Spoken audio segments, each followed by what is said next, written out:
गावे मधुर सुर अमुआ डोले डार, राधे श्याम के नाम से सज के संसार। फूलन के खुशबू से महके हर राह, भक्ति के रंग में रंगे सब चाह।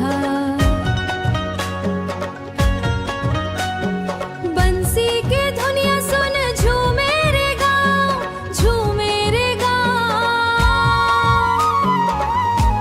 श्याम बिना सूना लगे मोरे पाँव। नदिया के तीर तीर हरियर बासे वो, ठंडी ठंडी पवनिया मगिल रवे वो।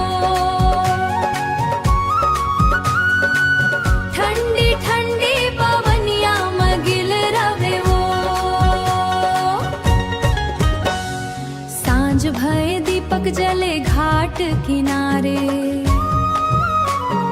राधा नाम जपे सब प्रेमी बेचारे, प्रेमी बेचारे।